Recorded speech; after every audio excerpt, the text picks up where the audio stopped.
বারামার আল্লাহ তাআলা যখন আদম সফিউল্লাহকে বানাইয়া ফেরেশতাদের সামনে প্রকাশ করলেন, সমস্ত ফেরেশতা জাতি বাবা আদমকে সাজদা করলেন। তখন ইবলিস আদম আলাইহিস সালাতু ওয়াস সালামকে সাজদা করেননি। আল্লাহ বলেছে, ও ইবলিস, আমি আল্লাহ মুহাব্বত করে আমার বান্দাকে বানাইলাম, আমি আল্লাহ পছন্দ করে আমি বান্দাকে বানাইলাম।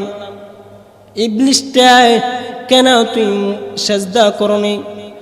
আল্লাহর সাথে আল্লাহর নাফরমান, যার উপর মহান মালিকের লানত আছে, ও ইবলিস, আল্লাহর সাথে যুক্তি প্রকাশ করো। আল্লাহ আমাকে বানাইছো আগুনের মাধ্যমে, আল্লাহ তাকে বানাইছেন মাটির মাধ্যমে। আল্লাহ আগুন কোনদিন আল্লাহ মাটির কাছে মাথা নত করতে পারে না। ও আল্লাহ, আমি কোনদিন আদমকে সাজদা করতে পারবো না।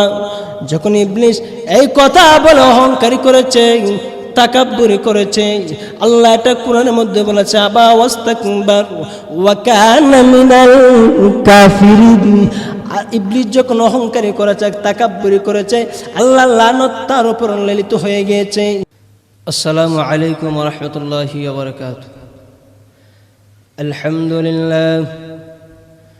আলহামদুলিল্লাহ নাহমাদুহু ওয়া নাস্তাঈনুহু ওয়া নাস্তাগফিরুহু ওয়া নু'মিনু বিহি ওয়া নাতাওয়াক্কালু আলাইহি ওয়া নাউযু বিল্লাহি মিন শুরুরি আনফুসিনা ওয়া মিন সাইয়্যাতি আ'মালিনা। الذي أرسل إلى الناس كافة بشيرا ونذيرا وداعيا إلى الله بإذنه وسراجا منيرا. أما بعد فأعوذ بالله من الشيطان الرجيم. بسم الله الرحمن الرحيم. لا تقرب هذه الشجرة فتكونا من الظالمين. صدقت يا رب العالمين. وقال تعالى في شأن حبيبه ومحبوبه مخبرا وآمرا: إن الله وملائكته يصلون على النبي يا أيها الذين آمنوا صلوا عليه وسلموا تسليما. اللهم صل على محمد وعلى آل محمد كما صليت على إبراهيم وعلى آل إبراهيم إنك حميد مجيد. اللهم بارك على محمد وعلى آل محمد كما باركت على إبراهيم وعلى آل إبراهيم إنك حميد مجيد بلغ العلا بكماله كشف التجى بجماله حسنت جميع خصاله صلوا عليه وآله صل وسلم وبارك عليه মহল্লা মধ্যপাড়া চারপাশালি বাড়ির যুবকবৃন্দর আয়োজিত আজকের মাহফিলের সম্মানিত সভাপতি আল্লাহ তাআলার দরবারে অসংখ্য অগণিত শুকরিয়া আদায় করি যে রব্বুল আলামিন আমাকে আপনাকে ফিতনা ফাসাদের জমানা সেই জমানা থেকে যাচাই এবং বাছাই করে জান্নাতি বাগানে কুরআনের মজলিসে আসার এবং বসার যে তৌফিক দান করেছেন সেই জন্য অন্তঃস্থল থেকে কালিমাতুর শুকরিয়া আদায় করি আলহামদুলিল্লাহ। আল্লাহ রব্বুল আলামিন প্রত্যেকটা মানুষকে সৃষ্টি করেছেন আল্লাহর গোলামি করার জন্য, আর এই মানুষগুলা দুনিয়াতে আয়েশা একমাত্র আল্লাহরই গোলামি করবে, অন্য কোনো মাখলুকাতের গোলামি করবে না। আমি আপনাদের সামনে যে আয়াত কানা তেলাওয়াত করেছি একটি আয়াতের অংশ, সূরাতুল বাকারা একটি আয়াতের অংশ আমি আপনাদের সামনে পাঠ করেছি।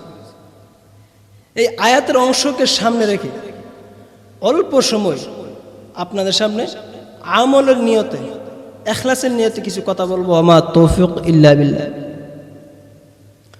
আল্লাহ রাব্বুল আলামিন আমাকে আপনাকে বলতেছেন, হো দুনিয়ার মানুষ, তোমাদের আসল বাড়ি হলো জান্নাত।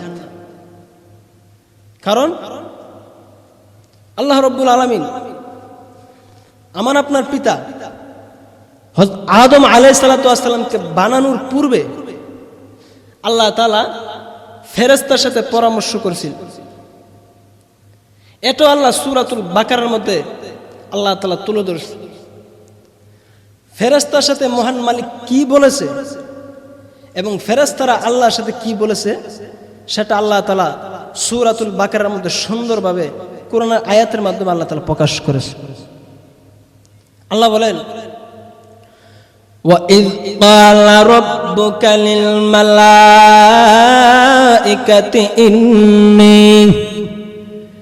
إِنِّي جَاعِلٌ فِي الْأَرْضِ خَلِيفَةً قَالُوا أَتَجْعَلُ فِيهَا مَن يُفْسِدُ فِيهَا وَيَسْفِكُ الدِّمَاءَ وَنَحْنُ نُسَبِّحُ بِحَمْدِكَ وَنُقَدِّسُ لَكَ قَالَ إِنِّي أَعْلَمُ مَا لَا تَعْلَمُونَ। আল্লাহ রাব্বুল আলামিন এই আয়াতের মধ্যে আল্লাহ তাআলা বলতেছেন, হো আমার ফেরেশতারা, আমি আল্লাহ এমন একটি জাত সৃষ্টি করতে চাই, এমন একটি প্রতিনিধি সৃষ্টি করতে চাই যারা দুনিয়াতে গিয়ে আমি আল্লাহর গোলামি করবে, আমি আল্লাহর একাত্মবাদের বিশ্বাস করব। ওয়াই ক্বালা রাব্বুকা লিল মালাইকাতি ইন্নী জাইলুন ফিল আরদি খলিফা, আমি আল্লাহ খলিফা সৃষ্টি করতে চাই। আল্লাহ তাআলা ফেরেশতার সাথে বলতেছে। তখন ফেরেশতারা বলেছিল, আল্লাহ, ক্বালু আতাজআলু ফিহা মান ইউফসিদু ফিহা ওয়া ইয়াফসিকুদ দিমা। হে রব্বে কাবা, মালিক, হে আল্লাহ, আপনি এমন এক জাত সৃষ্টি করতেছেন যারা দুনিয়ার জমিনে গিয়ে নাফরমানি করবে, রক্ত খুনাখুন করবে, একজনের শরীর থেকে আরেকজন রক্ত বের করবে। তখন তারা বলে, ফেরেশতারা বলে, ওগো আল্লাহ, আমরা তো আপনার তাসবিহ পাঠ করি, তালিল পাঠ করি, আপনার হামদ পাঠ করি, আমরা কি আপনার জন্য যথেষ্ট নই? তখন আল্লাহ রাব্বুল আলামিন ফেরেশতাদের উত্তর বলেছিল, হো আমার ফেরেশতারা, আমি আল্লাহ যা জানি তোমরা তা জানো না। ক্বালু ইন্নী আ'লামু মা লা তা'লামুন, হো আমার ফেরেশতারা, আমি আল্লাহ যা জানি তোমরা তা জানো না। তখন আল্লাহ তাআলা, আল্লাহ রাব্বুল আলামিন কি দরকার ছিল ফেরেশতার সাথে পরামর্শ করা, এটাও ইনশাআল্লাহ যদি সময় হয় বলবো ইনশাআল্লাহ। তখন আল্লাহ রাব্বুল আলামিন আদম আলাইহিস সালাতু ওয়াস সালামকে সর্বপ্রথম বানালেন। আদম আলাইহিস সালাতু ওয়াস সালামকে বানানোর পর আসমানের যতগুলা নাম আছে, যতগুলা জিনিস আছে, সমস্ত জিনিসের ইলম আদম আলাইহিস সালাতু ওয়াস সালামকে আল্লাহ তাআলা শিখাইলেন। তখন আদম নবীকে আল্লাহ সমস্ত ফেরেশতাদের সামনে তুলে ধরলেন। তখন ফেরেশতারা সম্মানের সহিত আদম আলাইহিস সালাতু ওয়াস সালামকে একটা সেজদা করেছিল। তখন ওই সময় সেজদা করে নাই ইবলিস। কেন করে নাই এটা বলবো ইনশাআল্লাহ। তখন আল্লাহ রাব্বুল আলামিন সূরা বাকারার মধ্যে আদম নবীর কাহিনী, আদমকে সৃষ্টি করার কাহিনী আল্লাহ তাআলা সুন্দরভাবে তুলে ধরেছে। মুফাসসিরিন কেরাম বলেন, তখন আদম আলাইহিস সালাতু ওয়াস সালামকে আল্লাহ তাআলা সরাসরি জান্নাতে রেখে দিলেন। জান্নাতে রেখে আদম পয়গম্বরকে আল্লাহ তাআলা বললেন, হো আদম, তুমি জান্নাতে বসবাস করো, তোমার বাড়ি হলো জান্নাত। আদম আলাইহিস সালাতু ওয়াস সালাম জান্নাতে বসবাস করতে লাগলেন, চলাফেরা করতে লাগলেন। আল্লাহ রাব্বুল আলামিন আদম নবীকে বলল, হো আদম, তোমার যা মনে চায় তা ভক্ষণ করো, যা মনে চায় তাই করো, যেখানে ইচ্ছা সেখানেই যাও, আমি আল্লাহর হুকুম তোমার উপরে, আমি আল্লাহ তোমাকে অনুমতি দিয়ে গেলাম, তুমি জান্নাতে চলাফেরা করো। তখন বাবা আদম জান্নাতে চলাফেরা করতেছে। বাইরে করে দেখেন, বাবা আদম যখন জান্নাতে চলাফেরা করতেছেন, বাবা আদম জান্নাতে চলাফেরা করতেছেন, এমত অবস্থায় একা একা জিন্দগি বাবা আদমের ভালো লাগে না। আল্লাহ তাআলা বাবা আদমের অবস্থা জেনে ফেললেন। বাবা আদম একা একা যখন ভালো লাগে না, আল্লাহ রাব্বুল আলামিন বুঝার তো বাকি নাই। আল্লাহ রাব্বুল আলামিন বাবা আদমের অবস্থা জেনে ফেললেন।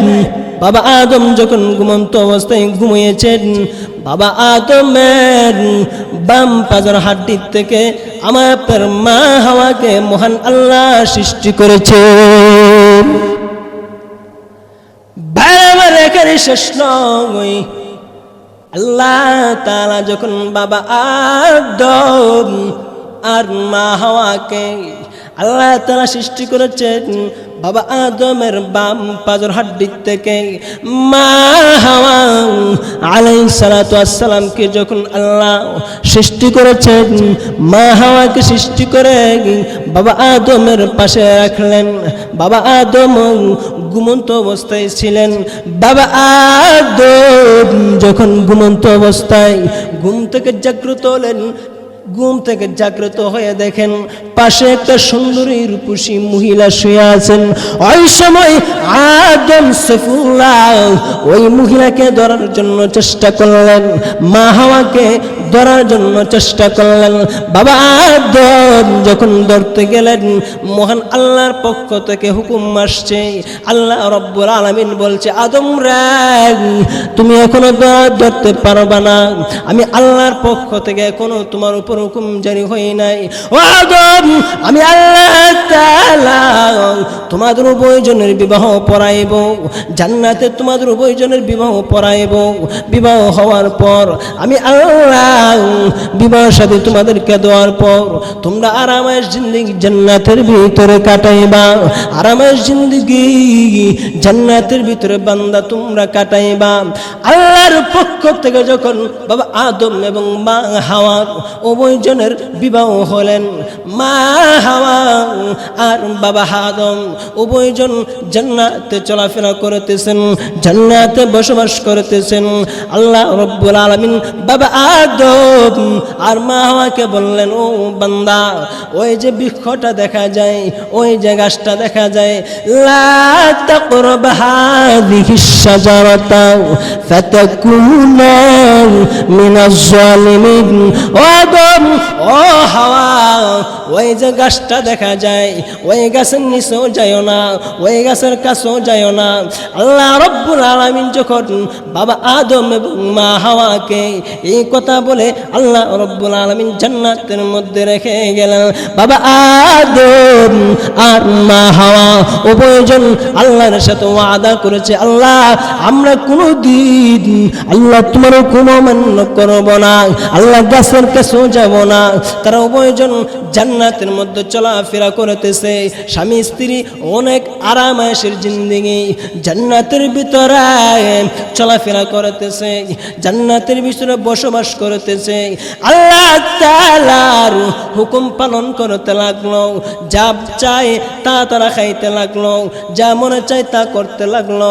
আল্লাহ রাব্বুল আলামিন ওই আদম এবং হাওয়াকে যখন জান্নাতের মধ্যে রাখলেন, ওই দিক দিয়া ওই ইবলিস, আল্লাহ রাব্বুল আলামিন ওই দিক দিয়া ইবলিস, যে আমি সর্বপ্রথম কথাটা বলেছিলাম যে আদম আলাইহিস সালামকে ফেরেশতারা সম্মান করেছে, কিন্তু একটা লোক সম্মান করে নাই, তিনি হলো ইবলিস। কেন সম্মান করে নাই? তখন সে আল্লাহর সাথে যুক্তি দেহ, আল্লাহ তুমি আদমকে বানাইছো মাটির দ্বারা, আর আমি ইবলিসকে বানাইছো আগুন দ্বারা। ও আল্লাহ, মাটির গুণ হলো উপর থেকে যখন ঢিল দেবে তখন নিচে আসবে, আর আগুনের গুণ হলো আল্লাহ নিচের থেকে উপরে যাবে।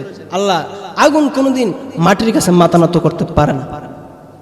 ইবলিস আল্লাহর কাছে যুক্তি প্রকাশ করে। এটো আল্লাহ তাআলা কুরআনে বলেছে, অহংকার করার কারণে ইবলিস আমি আল্লাহর কাছ থেকে দূরে সরে গেল।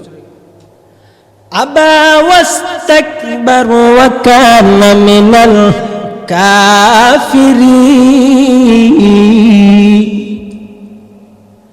বারামার আল্লাহ তাআলা যখন আদম সফিউল্লাহকে বানাইয়া ফেরেশতাদের সামনে প্রকাশ করলেন, সমস্ত ফেরেশতা জাতি বাবা আদমকে সাজদা করলেন, তখন ইবলিস আদম আলাইহিস সালাতু ওয়াস সালামকে সাজদা করেননি। আল্লাহ বলেছে, ও ইবলিস, আমি আল্লাহ মুহাব্বত করে আমার বান্দাকে বানাইলাম, আমি আল্লাহ পছন্দ করে আমি বান্দাকে বানাইলাম, ইবলিসটা কেন তুই সাজদা করনি? আল্লাহর সাথে আল্লাহর নাফরমান, যার উপর মহান মালিকের লানত আছে, ও ইবলিস আল্লাহর সাথে যুক্তি প্রকাশ করো, আল্লাহ আমাকে বানাইছো আগুনের মাধ্যমে, আল্লাহ তাকে বানাইছে মাটির মাধ্যমে। আল্লাহ আগুন কোনদিন আল্লাহ মাটির কাছে মাথা নত করতে পারে না। ও আল্লাহ, আমি কোনদিন আদমকে সাজদা করতে পারবো না। যখন ইবলিস এই কথা বলে অহংকারী করেছে, তাকাব্বুরি করেছে, আল্লাহ এটা কোরআনের মধ্যে বলেছে, আবা ওয়াস্তাকবার ওয়া কানা মিনাল কাফিরিন। আর ইবলিস যখন অহংকারী করেছে, তাকাব্বুরি করেছে, আল্লাহর লানত তার উপর লালিত হয়ে গিয়েছে, আল্লাহর লানত তার উপর পতিত হয়ে গিয়েছে। আল্লাহ তাআলা ওই ইবলিসকে জান্নাত থেকে বের করে দিয়েছে। তখন ইবলিস বাবা আদম আর মা হাওয়াকে যখন আল্লাহ তাআলা জান্নাতের মধ্যে রাখলেন, জান্নাতে তারা চলাফেরা করতেছেন, ইবলিস বরদাস্ত করতে পারে না, সহ্য করতে পারে না। ইবলিস বাবা আদম এবং মা হাওয়ার পিছে লেগে গেলেন, আল্লাহর নাফরমান, আল্লাহর বান্দা এবং বান্দির প্রতি লেগে গেলেন। মা হাওয়াকে ইবলিস দুকা দিতে লাগলেন, ও হাওয়া, আল্লাহ যে তোমাদেরকে বলেছে ওই গাছটার নিচে না যাইতে, কেন বলেছে জানোনি? মা হাওয়া বললেন না। আল্লাহ বলেছে ওই গাছের ফল যদি তোমরা ভক্ষণ করো জান্নাত থেকে বের করে দেবে। হ্যাঁ, আল্লাহ এটা বলেছে। ইবলিস বলেন না না, তোমরা যদি ওই গাছের ফল ভক্ষণ করো আল্লাহ জান্নাত থেকে বের করবে না। ইবলিস তাদেরকে উল্টা দুকা দিতে লাগলো।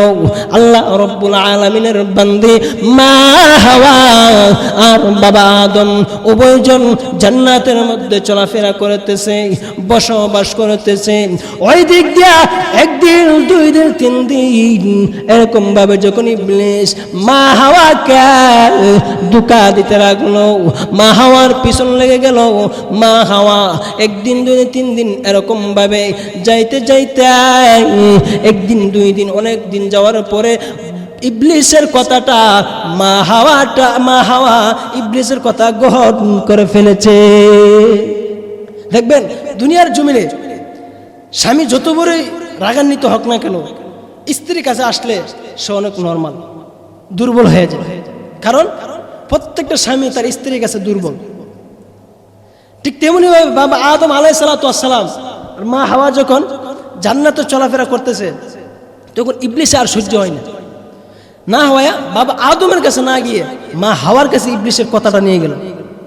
আর ইবলিস জানে মহিলাদের মন হলো নরম, মহিলাদেরকে যদি আমি কোনো কথা বুঝায় বলতে পারি, গুছিয়ে বলতে পারি, তারা সহজে কথাটা গ্রহণ করে ফেলে। ঠিক তেমনি ভাবে বাবা আদমের কাছে তারা না গিয়ে, ইবলিস না গিয়ে মা হাওয়ার কাছে এই কথাটা নিয়ে গেল। যাইতে যাইতে হঠাৎ একদিন মা হাওয়া তার কথাটা গ্রহণ করে ফেলল। এই কথাটা বাবা আদমের কাছে মা হাওয়া প্রকাশ করল। বাবা আদম একদিন, দুই দিন, তিন দিন এরকম ভাবে বাবা আদম আর মা হাওয়ার কথাটা শুনে ফেলল। লক্ষ্য করেন বাবা আদম যখন মা হাওয়ার কথাটা গ্রহণ করলেন, মা হাওয়া বাবা আদমকে যখন সুন্দরভাবে ইবলিসের কথাটা পেশ করলেন, স্বামী স্ত্রীর কথাটা গ্রহণ করে ফেললেন। তারা উভয়জন আল্লাহর নিষেধ অজ্ঞতা না মেনে তারা ওই গাছের ফল ভক্ষণ করে ফেলল। বাবা আদম আল্লাহ তাআলার হুকুম যখন অমান্য করেছে, মা হাওয়া যখন আল্লাহ তাআলার হুকুম অমান্য করেছে, অমান্য করার সঙ্গে সঙ্গে বাবা আদম এবং মা হাওয়া উভয়জন শরীর থেকে জান্নাতি পোশাক সাথে সাথে খুলে গেছে। উভয়জনের পোশাক শরীর থেকে সাথে সাথে উভয়জনের পোশাক খুলে গেছে, তার উভয়জন উলঙ্গ হয়ে গেছে। তখন তারা কি করবে? হতাশা হয়ে গেছে। বাবা আদমও হতাশা হয়ে গেল, মা হাওয়াও হতাশা হয়ে গেল। কি করবে তারা কিছুই বুঝতে পারছে না। তখন আল্লাহ রাব্বুল আলামিনের যে জান্নাতে তাদেরকে রাখছিল, ওই জান্নাতে গাছের পাতা দিয়া বাবা আদম এবং মা হাওয়ার মানে শর্মিন্দ জায়গাগুলো তারা ঘুরলেন। তখন মা এবং বাবা আদম উভয়জন আল্লাহ রাব্বুল আলামিনের কাছে কাঁদতে লাগলো। আল্লাহ রাব্বুল আলামিন বলতেছেন, হো আদম, আমি আল্লাহ তোমাকে বলেছিলাম আমি আল্লাহর হুকুমটা না পালন করার জন্য, আমি আল্লাহর সাথে স্বীকৃতি দিয়েছো কিন্তু পালন করো নাই। যাও, আমি আল্লাহ রাব্বুল আলামিন তোমাদেরকে জান্নাতে রাখবো না, দুনিয়ার জমিনে প্রেরণ করে দেব। এই হলো আমার বাবা আদম এবং মা হাওয়ার জান্নাত থেকে দুনিয়া আসার কাহিনী। আমার বাবা আদম এবং মা হাওয়া যখন জান্নাত থেকে বের করে দিলেন, উভয়জনকে আল্লাহ একসাথে রাখলেন না।